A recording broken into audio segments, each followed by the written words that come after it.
The European cement companies Lafarge and Holcim have both announced this morning that their 41 billion euro merger is off. I'm here with Sarah Gordon, business editor, to discuss how we got to this pretty pass. Sarah, the deal was announced last April, and here we are in March with no deal, apparently. What's happened? Yeah, it's shocking, isn't it? I mean, the first thing is price. Is one of the things that has happened is the share prices of the two companies have moved in opposite directions. So what looked like a price that sort of made sense last April really doesn't make sense. They've clearly been talking behind the scenes about negotiating a new price, but they don't agree. Lafarge wants more money and Holcim wants to pay less. And looking at the numbers, it seems like maybe that exchange ratio of one Holcim share for every Lafarge shareholder didn't make that much sense in the first place. That gives about 55% of the new company to the Holcim shareholders and 45% to the Lafarge shareholders. And it really doesn't look like Lafarge is contributing 45% of the value here.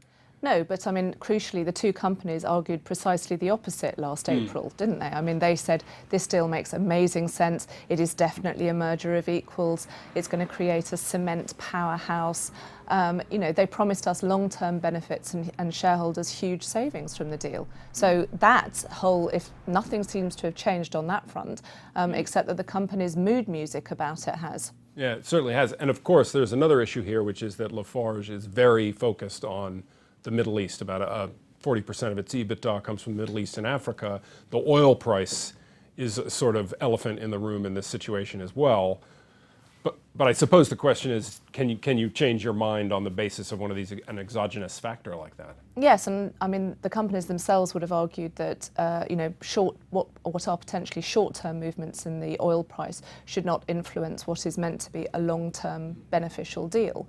I mean, what is interesting is that over that year-long period, we've had the regulators involved, we've had lobbyists involved, we've had lawyers, we've had bankers. You can hear the money flying out the window. Exactly, as you list and not off each only item. that, but at every point the companies have said this deal makes sense. This deal makes sense. Run the combined group to be run by the Lafarge chief executive Bruno Lafont. This morning they come out, actually looks like Bruno Lafont's not acceptable to Holcim anymore as a chief executive. Now these are issues that they promised us were ironed out a year ago, and here we are in March 2015, and these are issues that are now coming to the fore. Do you think there's any chance we can iron these issues out now? My bet would be that this deal is dead.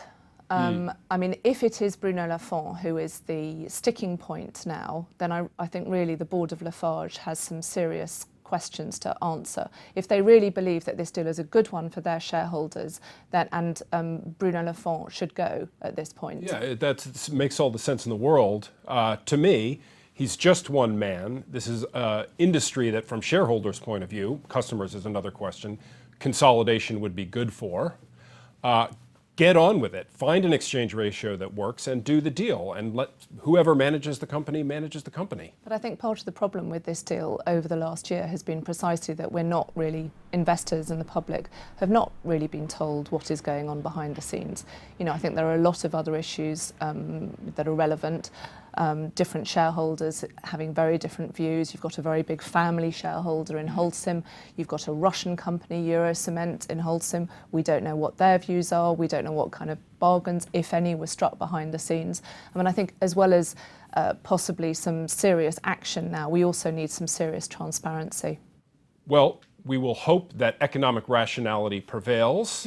We might not expect that. Sarah, thank you very much. Thanks.